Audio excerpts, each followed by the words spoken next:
And we are back. Penn Night Radio is proud to bring you Drop a Line. Interviews with art. Bull, man. One of these days, I'll stop butchering these openings. Penn Night Radio is proud to bring you Drop a Line, interviews with authors, artists, and indie creatives from all around the world.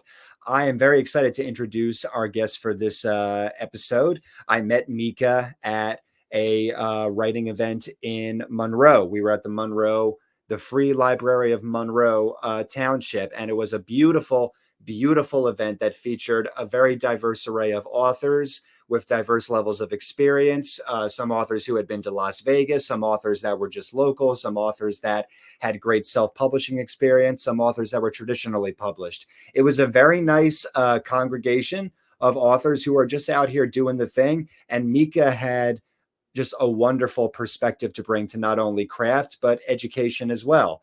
And as our topic is using your writing to teach, I am very excited to talk to her today. So please help me welcome Mika Murray.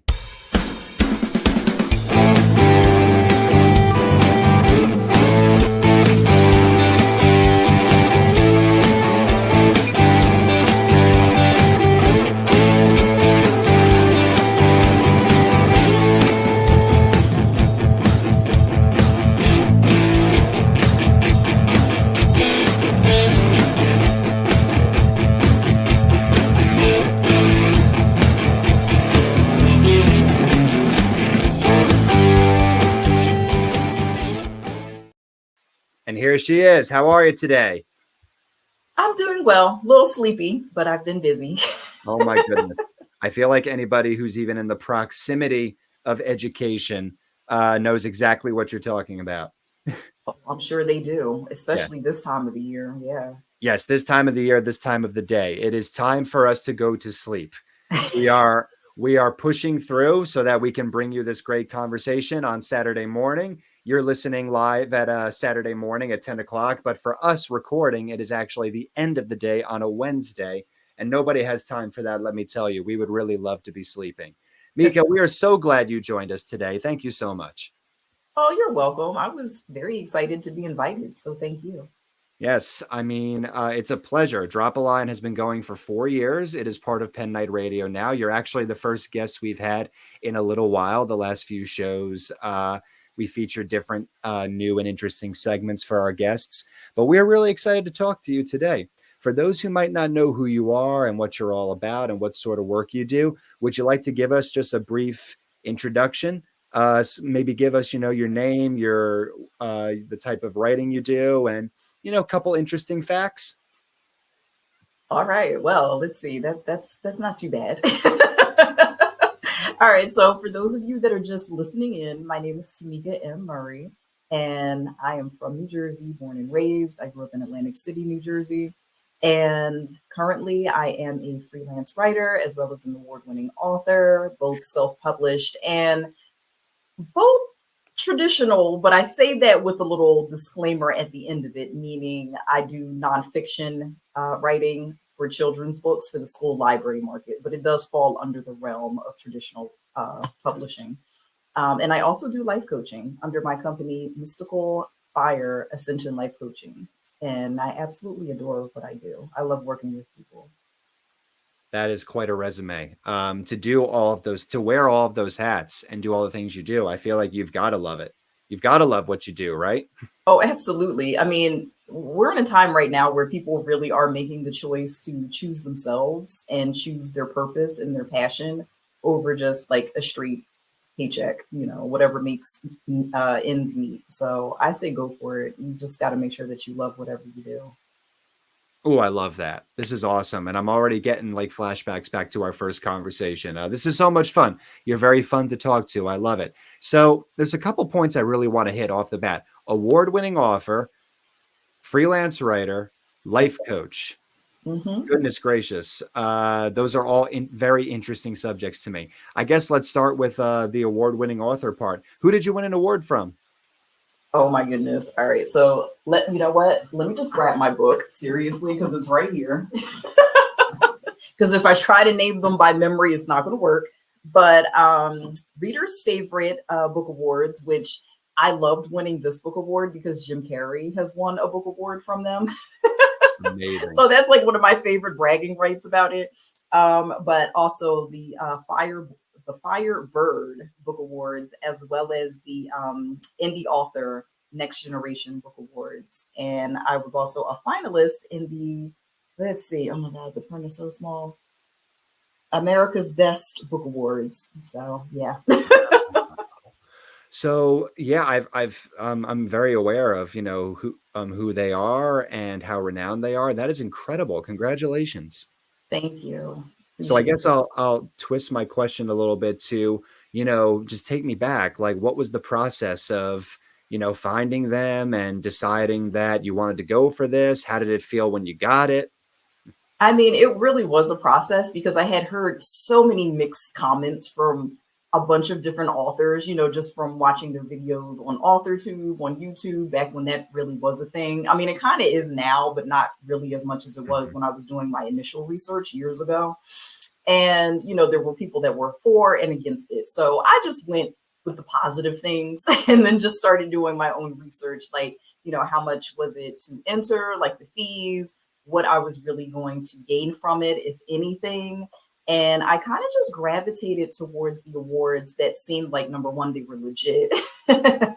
And number two, the fees weren't like astronomically high, but Mhm. also networking. I found that quite a few of these awards came with either networking events or also promotions, behind it that could help get the word out there about you being an author, as well as, information about your book. So that's how I really selected those um, to submit my books to. Amazing. That's terrific advice, really. It's a tough game for me. I look around for events that we can submit to here at One True Promotion. And Andrew, who was also at the Monroe Library event and does all our marketing here at OTP, he's great at finding them. He'll just send them to us, every other day of the week. But it's tough because you really have to kind of evaluate what it is that you do, what your value proposition is, and just figure out which one is the right fit. And if you're, and I'm not making excuses, by the way, but I'm just saying, in my Yeah. experience, I've noticed that if you're podcasting and you're teaching and you're writing and you're having difficulty finding the time, it can be a little bit more daunting than people realize. So I love that in what you just shared, you gave us wisdom for how to select the right networking event. Oh yeah, thank you for that. Absolutely. I mean, if it was going to be worth not only the coins that I was dropping to submit the book in the first place, I just wanted to ensure that I was going to get the most out of it. And I can say that, at the time when I was doing it, it was during lockdown. So that kind of added a little pressure to it Yep. because I kept thinking, okay, well, if there's any type of award ceremony, like how are they even going to work that right now? And Yeah. that did actually come up with the indie book author one.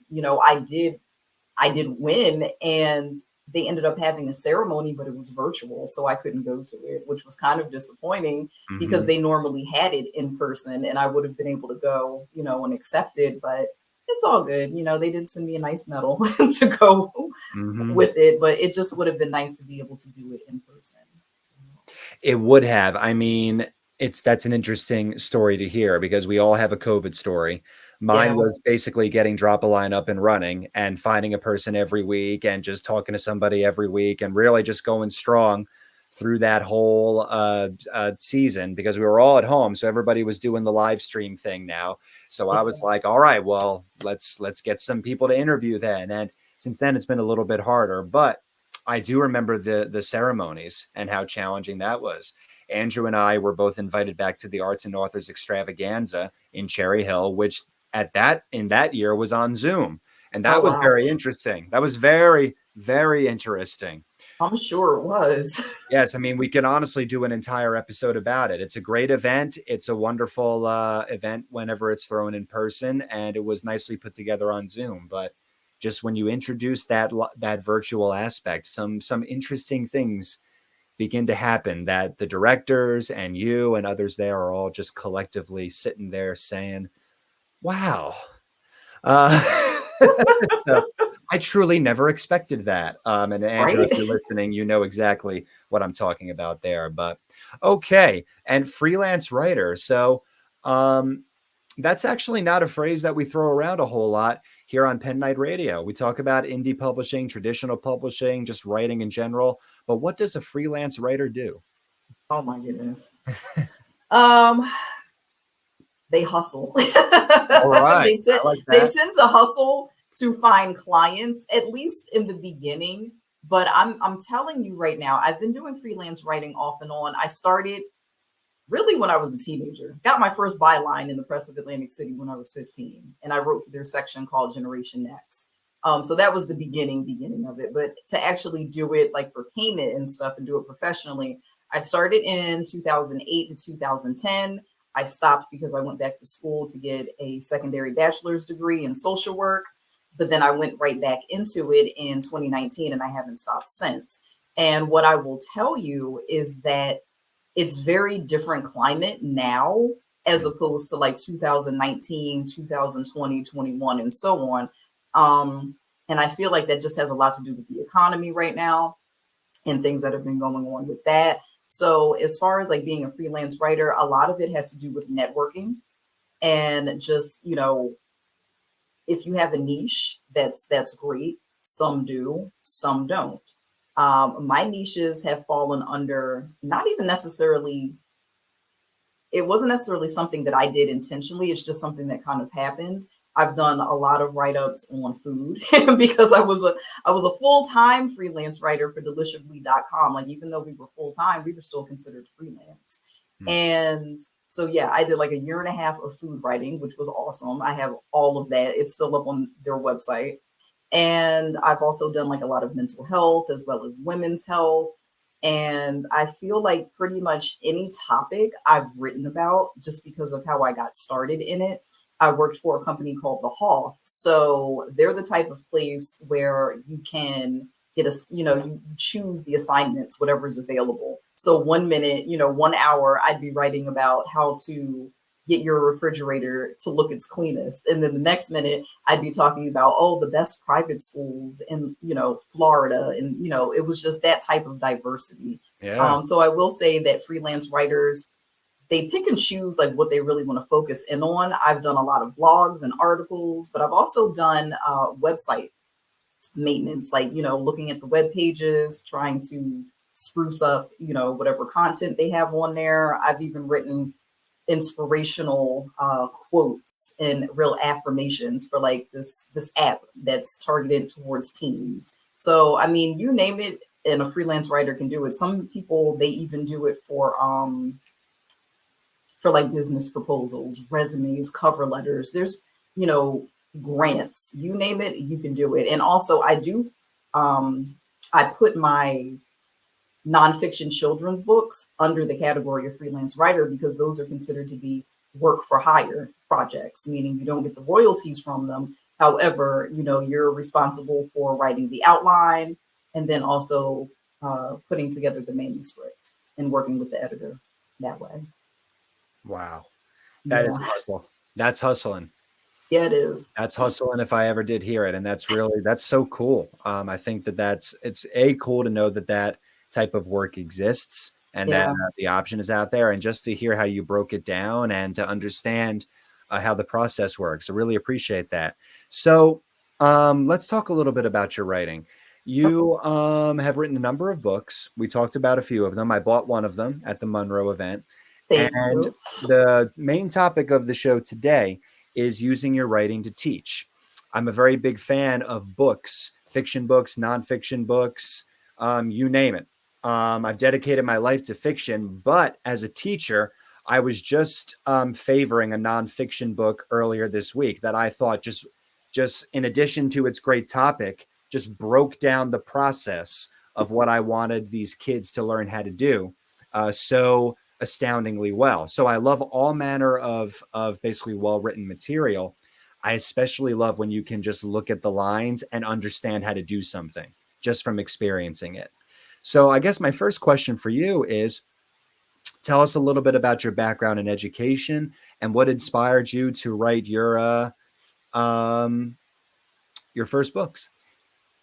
Well, as it just so happens, my first, as I call it, real job out of college, once I was willing to leave retail behind and I got my English literature degree, was actually being a substitute teacher in the Hmm. Pleasantville, New Jersey district. So I Yep. was a substitute there, and it was called an avid district at the time. They don't really use that term too much. I don't really hear it as, anymore, It but still I is. will say, yeah, it was considered to be and it probably still is an average school district. Oh yeah. Um, and yeah, that was very eye opening for me because I'm someone who never went to public school herself until Okay. college. I went to parochial school, K through 12. And so that was very interesting, to say the least. And then, as luck would have it, a few years later, I actually became an adjunct English instructor at Atlantic Cape Community College. And I did that for 4 years and I absolutely loved it. Every semester, it was different. It just seemed like every group just brought their own vibe and new experiences and lessons for me, not just for them. And I absolutely enjoyed that time that I spent there. And then once I became a social worker, which I graduated in 2013, one of the last social work jobs that I had was actually working at a teen center down in Atlantic County. And I was working at that teen center for about a year and a half, right before the need and desire to go back to writing, but only full time this time kind of came back to bite me. But working with those kids at a teen center was absolutely life changing for me, and it was the inspiration for my first book, which was self published. And so, when it comes to education, I feel like I've worked with pretty much every age group when it comes to students because I left out the fact that I did work at a daycare at one point. So I was working in the infant room all the way up to the pre-K kids. So yeah, basically, I've worked with pretty much every demographic and every age group you can think of. What is a teen center? A teen center is basically a school based youth services program. And in New Jersey, I know other states do have them, but here in New Jersey, they are located in every county, not every school, even though I firmly believe every school should have one to some Mhm. degree. And they offer, as my old manager would say, they're a one stop shop. They offer mental health services as well as help with job applications, college applications. We took them on field trips to do college tours. We took them on field trips that were also fun and educational. I've actually been to the Franklin Institute twice Mhm. with the Teen Center, and that was a ball. The exhibits are phenomenal. And I mean, we have events for them, and we were in charge of the bulletin boards. I did one-on-one sessions with them as well as facilitating groups. I was the pregnancy prevention liaison, and I hosted, or should I say, I facilitated the group Baby Think It Over, where the kids got to wear the belly and learn all about, what happens if there's a baby on the way and you choose to Mhm. keep it. So. Yes, I remember the teen center from when I worked at that same school, and it was truly impressive to just walk in there and see, even from an outsider's perspective, everything that they had available to these children. Mhm. I loved my time at the teen center. I really did. So, and I'm And very grateful for it because if I had never worked there, I wouldn't have had that experience to write about in my book. So, I was going to say specifically what inspired your uh what you wrote in the book. Like if we crack it open, what can we expect to find? I mean, honestly, you will see some insight as to like what my day to day life was like because no 2 days at the teen center were ever the same. That would just basically be impossible. I mean, sure, we followed the same bell schedule every day, but in terms of like how it unfolded, that you never really knew because I sometimes got there at like 7:20 in the morning and there were kids standing waiting to get in. It was just like one of those type of days where they just wanted to come in and like take a breath before school started. Um, and then we also dealt with walk-ins and emergency situations as well. When I was there was a death of a senior right at the end of the school year, and that in and of itself triggered a bunch of kids coming in to talk about it because some of them had never experienced that before, which is a Yeah. good thing. but they just didn't know how to process it. So, you know, it's just, yeah. Wow. Basically, coming to the teen center, you never really knew what you were going to get. What was the thing that you learned from the book you wrote? If you could think of one, what was the biggest lesson or insight that you took out of it once it was published? I know that's a tough one. I guess because I learned so much, but I guess facing my fears and Hmm. realizing that I can accomplish anything, you know, if I just put my mind to it and I'm open, because I had no idea what I was in for when I started the manuscript, which I got it done within like 2 months. Like it didn't Hmm. take me that much time to write it because I'm very good at outlining. And once I have my outline, it's, you know, I'm off to the races. But yeah, like the whole process of self-publishing, putting it out there, like marketing, all of that stuff, and then really realizing that this all came from my desire to want to help kids. That in and of itself was nice to know that me putting myself out there to work with that population could really be turned into so much more than just my standard job of going in every day, showing up. I was able to really turn something, turn a life experience into something that can be viewed as both educational and inspirational. I love that answer. I love it because what am I trying to say here? Oh, that is exactly what Pen Night Radio is all about: fear facing. It's about slaying your personal demons and arming yourself to write your best content. It's about turning. So the book that I wrote, the fiction novel that I wrote with my wife's help, is about a demon slayer. It's a fantasy series. And the idea behind Pen Night Radio is that we're all Pen Knights. We're all demon slayers. We slay the demons that are forming in our minds that tell us you can't write that book. You're not qualified for that job. You are going to fall into the same old mistakes over and over again. You're not good enough in general. These are all things that can interrupt the creative process. And that is what we try to address here on Pen Night Radio. So I just love that the very first thing you said was fear facing, because that is literally what we're all about. That's why we bring people together here. And that is, correct me if I'm wrong, I think um, an example of your book's value proposition is that it displays, it demonstrates fear facing and where that can take you. Oh, absolutely. I mean, the book in and of itself, I'm very happy with how the book turned out. And I will say, for every topic, teen topic that's discussed in the book, I'm showing people and offering tips on how you can work this out, you know, outside of the classroom, outside of the teen center. That if something does come up like child abuse, I talk about bullying, um, teen dating violence, all of this stuff, all of these topics include, or, you know, are centered around facing your fears and overcoming them somehow, or resolving them and improving the situation. And that's excellent. That's something that the world really needs. And I really appreciate you. I just want you to know that anybody that I see out So, there who's doing this work that needs to be done, it really is encouraging. And well, I appreciate you too, because I know that you're a teacher and yes, you have all of my empathy for showing up every day and doing what you do, because it's not easy. It's not. it's not. And the interesting thing that I've been contemplating this week is, teaching is a full-time job, right? So if you're going to teach well, if you're going to be one of those teachers that gets awards, or one of those teachers that has students coming back saying thank you, you know, what you need to do is put all of your time into it. If you're going to write an award-winning book, you need to put all of your time into that. And if you're going to get your podcast views up, that is yet again something that requires all of your time. So um, it's it's very challenging to juggle, multiple full-time jobs in a way that is effective. It's one thing to just do it, but it's another thing to do it effectively. My biggest fear facing as the host here on Penn Night Radio is just trying to figure out how to fill in every hole, figure out how to do every problem fix every problem efficiently.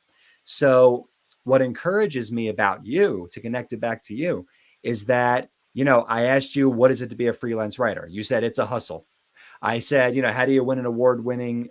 How do you get an award as an author? You say you find the right networking opportunity, So that brings me into your life coach stuff, like this segment is all about learning, and that's what you get from a life coach. So what have been, first of all, how did that start? And, what have been some of the most important things you've tried to impart to your clients recently? Well, I will say that the life coaching bug actually found me years ago. Believe it or not, it was something that I don't even remember how I heard of it. Like I had an uncle who had introduced me to Tony Robbins information like years ago. So I literally grew up knowing who Tony Robbins was. Mm-hmm. But I didn't realize that he was like a life coach, until like years later. And so once I started like doing research, this was like maybe 2014, 2015. I started looking into it. And when I found out like what life coaching was, I was like, well, you know what? That might be a really nice transition for me, if I ever get to the point where I feel as though social work, even though I love helping people, it can be very challenging and it can be very draining, especially if you're an empathetic person. Um, and you're one of those people that takes on other people's energy very easily, which I do. So I will say that, life coaching was something that I had actually thought about for a while before I, pulled the trigger and took some courses on it. And that happened in November, December of 2022.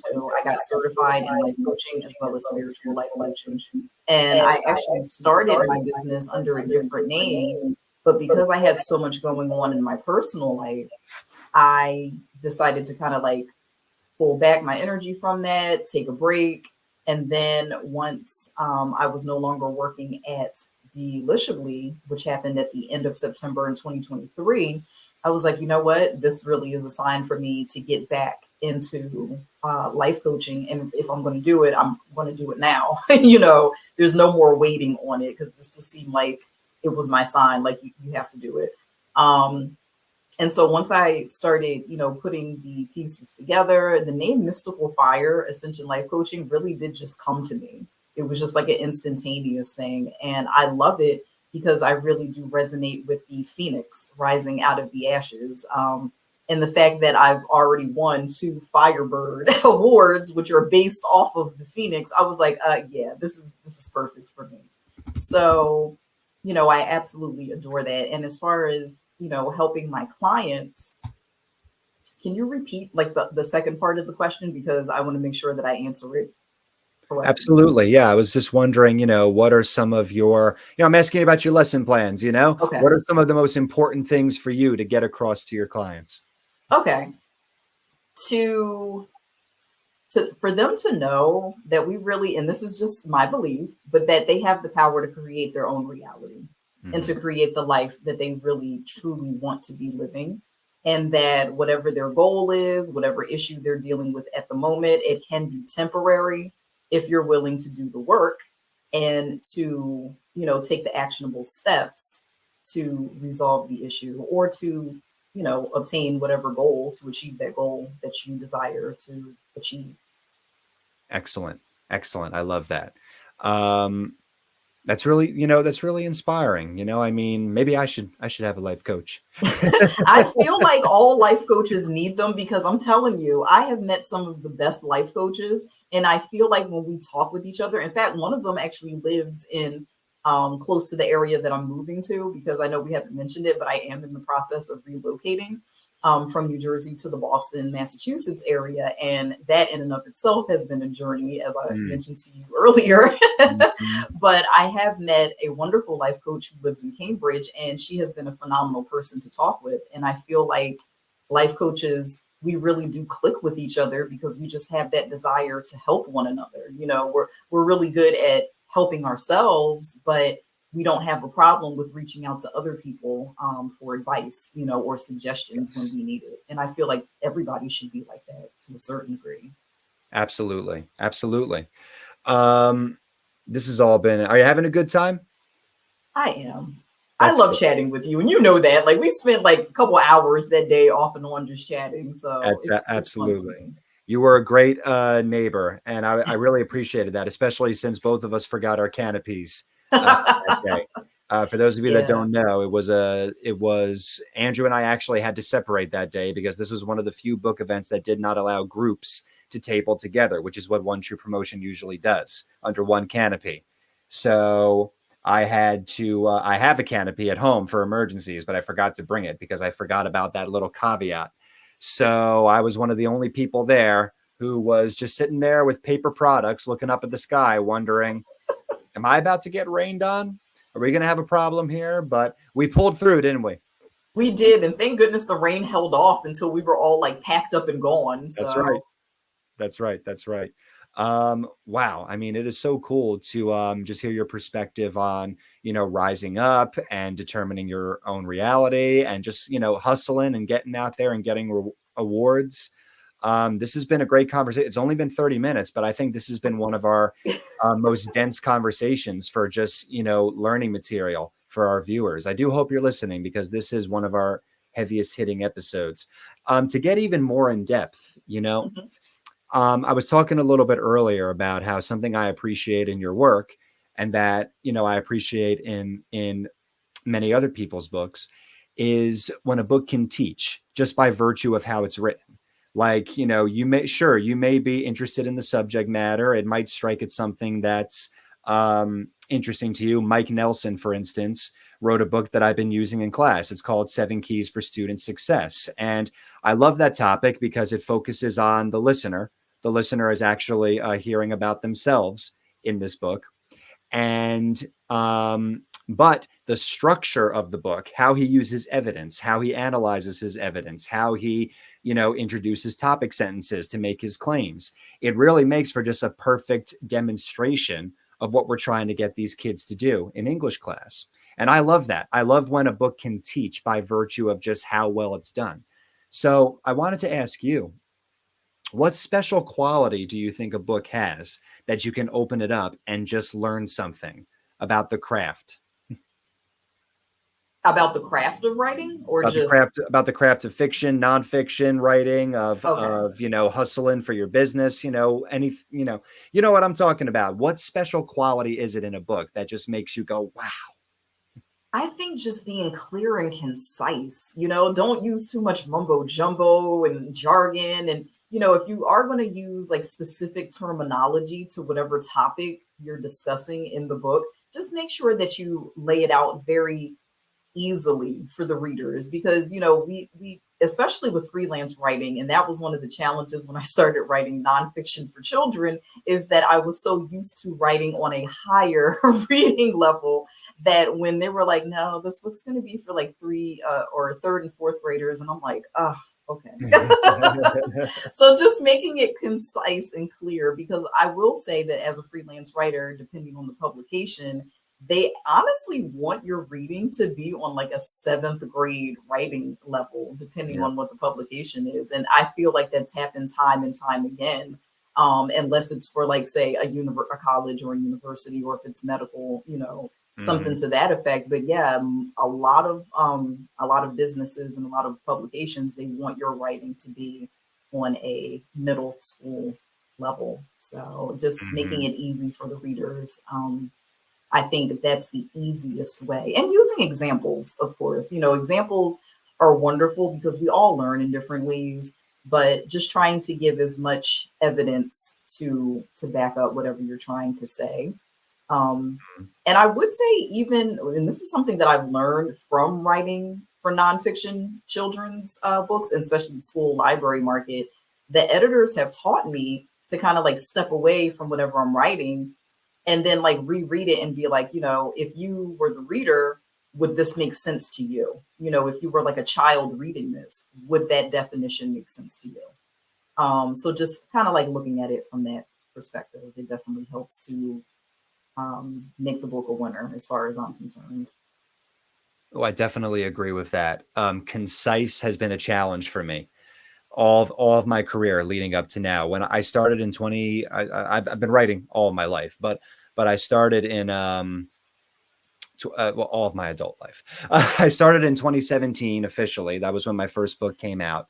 And I've been at it for a little while. And I chose the self-publishing route because I tended to write bigger books. I was exploring the traditional route for a particular book, which ended up being self-published because the rough draft actually had 180,000 words. Now we did Woo! get it down. Now we did get it down to 130,000. And for the Okay. sequel, we're trying to get it down to 100K. It's a fantasy series, so there's a little bit of wiggle room there. But I did not pursue traditional publishing for that because somebody who happened to be in the industry told me if you are a new unknown author and you write over 80,000 words, you can just walk right out the door. And I said, well, that just about counts me out. But where is this going? I am happy to say that this year I wrote two 50,000 word concise novels. Um, Okay. and it was challenging. It was, well, it was not only challenging, but it was enlightening. It was kind of like, okay, so this is how you give enough information in a much shorter amount of time by using these keywords. Use the keywords to convey these emotions or images or ideas. These three words together invalidate the need for a whole other page, right? This line of dialogue right here invalidates the need for overuse of explanation, right? This basically gets it across. This punches, this slaps, as they say, right? And it sounds simple, like coming out of my mouth, but it really was a lot to learn just in terms of experimenting with, the story and the word choice and how a scene unfolds. It was quite a bit. I'm sure. And especially, as writers, you kind of get into like this flow where the inspiration's just like, coming through. And so sometimes you don't want to be brief. Sometimes Mm. you just want to go on, but you also realize that you kind of have to, rein it in just a little bit, because sometimes Mhm. you just don't need all those extra words. And you are so right because just going back to your initial answer, even if you're reading above a seventh grade level, the books that have taught me the most have been concise. They have been so concise that just, what they wrote to me, I was able to process right then and right there in that moment. This author is not notorious for being concise, but Stephen King, in Mm, he's not exactly known for it. I've Yeah. heard. But he wrote a foreword, an introduction in my copy of The Gunslinger, the first in the Dark Tower series, about what made him decide to cross genres. And it was very concise and it was very brief. And I learned so much from that foreword. I'll never forget it. I carry it with me I everywhere I bet. go. I Yeah. mean, it was basically, a quick discussion about how, when you're young and you have an ego and you think you're going to write the next Lord of the Rings, then you realize that the world has enough hobbits and orcs. So you feel very low, like there's nowhere for you to get your story idea in. And then you watch a Western film and decide that you can cross genres to create something a little bit more unique. And you kind of reevaluate the value proposition of your book. He didn't even use all of those words. He just put it to me in a way I could understand. And I was just like, now I understand how I can be creative with some of my ideas. I mean, Yeah. those are the pieces of writing that have affected me the most. Oh, absolutely, and I completely agree. I haven't read any of Stephen King's novels, but I did read I will never forget. I read one of his short stories while I was in college, and it terrified me. Oh, yes, they're quite Oh, terrifying. yeah, it was kind of long still for a short story, but Yes. it was, yeah, it got the job done. I that image that was in the book like literally just popped into my mind, and I'm like, yeah, I don't need to remember that man's mouth like getting open like wide and Oh, just no. yeah. Oh, no, no, So no, no. We don't, yeah, we're not going to revisit that. That is something I won't ask you about, rest assured. yeah. My goodness. Well, you've written a lot of books. What are some of the other books you've written, and how did you get those ideas? All right, so the second book that I wrote, From Grunt Work to Light Work, a homeowner's guide, which again is behind me, a homeowner's guide to attracting buyers, that was based off of the first property that I sold. It was a home that I co-owned with my mother before her unexpected death. That happened in 2016. Hmm. And it breaks down how I use the law of attraction to literally manifest my ideal buyer within a month of putting it on the market. Um, the book is broken down into two parts. The grunt work is basically decluttering your house, taking care of like any liens that you might have, or getting your credit ready for, if you want to go on and buy another property, once you sell the home, and you're not going to keep, any profit that you might make from the sale. And it goes on and on, as far as like what I consider to be the grunt work, the physical stuff. And then the second part of the book offers more of the, what people would term like new age metaphysical stuff, which is, doing like visualizing and keeping your vibration high, doing scripting, saying affirmations, those to that effect, those things. Wow. Yeah. I just love how, because I've looked through, I bought and I've looked through one of your books, of course. And what I think is so cool about your brand is that, what you write is very concise on an individual level, but your overall library of work is vast. And I think that is I think that just works so well together. I appreciate that. I do, because like when I tell people like the different topics that my books have been about, they're like, wow, like I never thought that you could actually write a book about that. And I'm like, well, I mean, you can write a book about basically anything, but I think Right. so many people have just they've been conditioned to think, when they think of an author, it's fiction, number Mhm. one. And number two, they think that it had like each book has to be like the same topic, and and I'm like, no, it really doesn't. It doesn't have to be that way, because the third book, my most recent self-published book, that was on what I did to basically write 10 books in 4 years, so, or 3 years. So yeah, I mean, it's people were like, you've written how many books in such a short amount of time? Yeah. But of course, 8 of those books were the nonfiction children's books. But each one of those, with the exception of 4 of them, they were on baby animals in North America, because it was part of the series. They've all been about different topics. Like, they're sitting behind me, like one's in a biography on Aretha Franklin, another one's on Alcatraz. So, I mean, the sky is really the limit when it comes to what you write about, what you put your time and effort into.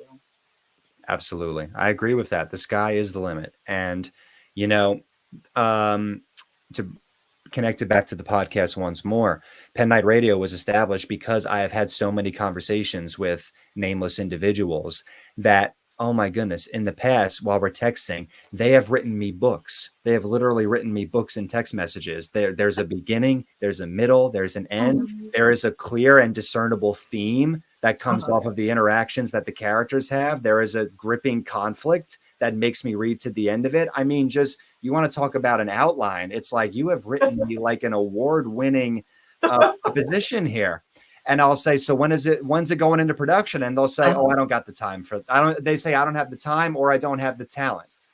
Uh-huh. And Pen Night Radio was established because I really do believe that you need that little weekly pep talk that delves into a Yeah. specific topic. Like we said, slaying demons that are holding you down this week. Is it doubt? Is it self-doubt? Is it, not knowing where to start in the business? Is it feeling like you don't have enough money for a startup? Is it feeling like, you're not sure what topic to get into? Is it not knowing what makes an award-winning book? We get into all that because it's like you do with your life coaching. We're trying to get people to rise up here. Anybody who listens.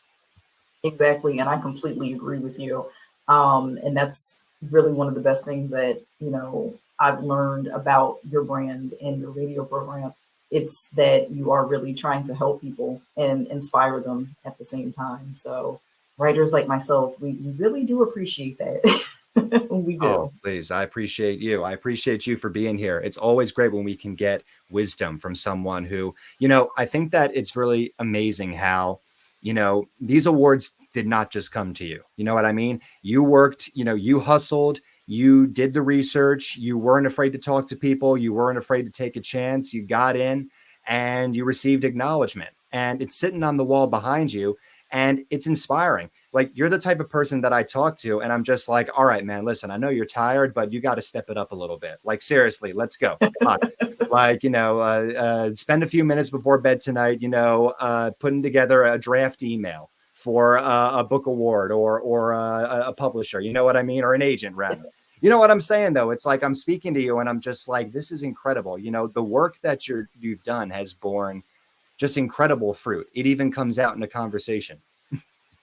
For that. Yeah. I mean, and there's times I'm one of those people who I will admit that I can be a workaholic, and it's something that I've been working on, that life work balance, because, I'll just get so wrapped up in whatever project I'm doing at the time. And the next thing I know, I'm looking at the clock and I'm like, yeah, I need to get some sleep because it's like 11 o'clock and I just shouldn't be Yeah. on my laptop right now, or, looking at videos that are pertaining to like whatever topic I want to write about next, or, something like that. So yeah, just trying to rein that in and relax more and be more in flow. That's what I'm working on right now as my own life coach. So That's absolutely. I mean, well, we appreciate your efforts. We really do. And we're definitely voting for you to engage in self-care as well. thank I you. know that you have another appointment coming up soon, so we can start to wrap up the show here. Is there anything like we didn't get into that anything I forgot about that's just burning to come out? I don't think so. I mean, I will say that what I've learned from my clients most Yes. recently, because I offer, like, I'll just say a buffet of services, not just the one-on-ones, but I do offer now writer author consultations, because that is really where a lot of my passion goes, not just helping people in general, but to, with breath work, meditation, and all that stuff. But I really do love talking with other writers and other authors. So that's something that I offer. But I also offer intuitive oracle card readings, because I am an intuitive person. And I firmly believe everybody has intuitive abilities. We just don't tap into them or use them like we should be. Mm. And I did a home reading for a client on Friday, and she was a wonderful woman. But I'm sitting here and I'm thinking to myself, you know what? This woman is really reflecting back to me a lot of the things that I've worked on myself, and I find that when we connect with people, a lot of times they really are a mirror of ourselves and things that either we're working on in that moment or things that we've resolved and overcome in the past. But I always feel like people that we engage with in our lives are really just a mirror of ourselves, whether it be spouses, Mm. children, people we run into, you name it. So, Oh, that's beautiful. I love that. yeah. Thank you for sharing that. That's incredible. That's an incredible note to end on, I think. Fantastic. We do occasionally offer the chance to read your work live. Do you have any interest in that this today? Okay, sure. Alrighty. Before we get to that, I'll give you some time to think about it. But I do want to ask, how can we best support you? Um, let's see. I've been putting the time and effort into my social media. So if Mhm. anyone would love to follow me, I am on Instagram, I am on TikTok. Those are the two that I've been pouring most of my attention into. I do have a YouTube, but I haven't been keeping up with it like I should. I'll be honest, because I Mhm. mean, the girl's tired sometimes, so I Mhm. just gotta just say no. But Certainly. yeah, social media is definitely, I love the followers, because the content and the videos that I put out there, I do it so that I can help people. Honestly, I genuinely care about helping people and helping to make the world better than how I found it. So And that's what we love about you. The Instagram handle, by the way, everybody, is scrolling at the bottom of the screen right there. Celestial Scribe 81. So if you're confused about where to find it, you can just type in exactly what you see scrolling across the screen. And Mika, we've got you here at One True Promotion. Seriously, we agree with your mission statement. We know it's a hustle, and anytime you need us to share a post or mention you during an episode, if there's an event coming up and you want to be mentioned during a segment of Penn Night Radio, just to let people know, we got your back there too. I mean, anything we can do to amplify you. Starting with, if you're interested, a quick excerpt of a book of your choice. well, since I have it sitting here and I do refer to it as my baby, this is There my you go. first self published book. Crying, Learning, and Laughing, Why Students Visit the Teen Center. Perfect. And let's see. Okay, you know what? I'll do this is cute. I'll do the intro to chapter 8, which is on bullying and what you can do about it. So Perfect. I love that. If you're listening on Spotify, folks, you are about to hear from Mika Murray from her first self-published book. What was the title again? Crying, Learning, and Laughing, Why Crying. Students Visit the Teen Center. Excellent. And I'm going to take myself away now. And Mika, for this segment, the show is now yours. Okay. Well, I hope that you guys enjoy. This is the intro to chapter 8, bullying and what you can do about it. Every year, millions of people tune in to watch Ralph Parker go head to head with the yellow-toothed, coon-skin, cap-wearing bully, Scud Fargus. Although A Christmas Story marathon on TNT marks the end of the countdown to Christmas, it also turns a severe problem into entertainment. Ralphie, his younger brother Randy, and 2 best friends live in fear of the almost daily torments by Scud and his toady, Grover Gill. But once the abuse and anxiety overwhelm him, Ralphie blacks out and resorts to violence. He isn't able to stop hitting, cursing, and shaking his target until his mother intervenes, leaving Scud drenched from a bloody nose. Afterward, Ralphie realizes what's happened and the tears fall. Zach Ward, the actor portraying Scud, spoke out against bullying because of his personal bullying experiences and his role in A Christmas Story. And many of us who grew up watching this movie find the scene hilarious, but it's also realistic. People repeatedly harassed by someone, they suffer internally, and prolonged bullying might lead to dire consequences. And then after that segment, it would lead into, what is bullying, and I give a full description about that. Fantastic. That topic is very close to this writer's heart. So I appreciated hearing that and agree with it. I am a big fan of your work, and I feel very blessed that we were able to hear it here on the show today. Thank you so much. Thank you. I appreciate you having me. I truly do. And this was Mika Murray, everybody. All right, to close us out, Mika, do you want to give us your brand name and we already did how we can support you. So you want to give us your brand name and any message you'd like to impart to our listeners? Yes. I mean, you can find me, like, all of my business is basically all packaged and rolled into one when it comes to the coaching, can't even talk today. The consultations, the readings. I also do astrology. Forgot to mention that. I am a self-taught astrologer, so I do natal chart readings, speaking engagements, and of course the freelance writing. You can reach me at my website, which is mysticalfireascensionlifecoaching.com. And that's one of the best ways that you can get in touch with me to book a service or to hire me for one of your projects. Amazing. Thank you so much. And folks, do please, Knights, I'm supposed to be calling you Knights, not folks. Knights, do get on and, just search up Mika and give her your support, please. And continue listening to the podcast because we got more great guests coming. We got more great topics, and we will be very excited to see you next week. Mika, that concludes our interview. Thank you so much for joining us today. Thank you. This was a lot of fun, so I'd come back anytime. Wonderful. You are welcome back anytime. All righty, folks. Thank you for listening. We will be right back to close out the show.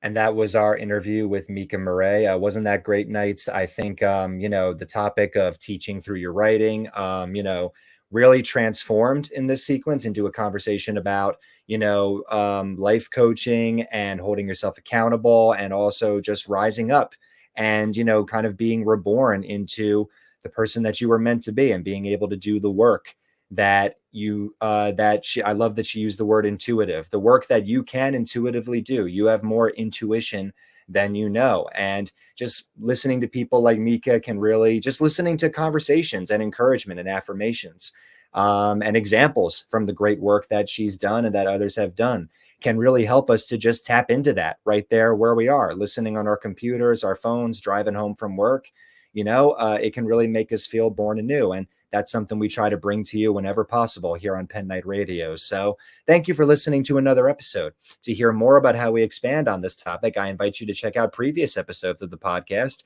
And as always, send your own thoughts to Alec Pangea Author on Instagram threads, Alec Pangea on Facebook, drop a line Penn Night Radio / the Calipar Fans on Facebook. Those are two different pages on Facebook where this podcast airs. Stay engaged with the podcast for your chance to appear as a guest and talking partner during a future episode that tackles your favorite topic or delves into something that's very close to your heart. And that's about all we have for you today. So, Knights, I hope you were encouraged. I hope that the next time you pick up a book, you learn something from it and you're able to act upon what you learned. That's a little hint of what we're going to be talking about next week. And anyway, Knights, thank you for listening, and right on.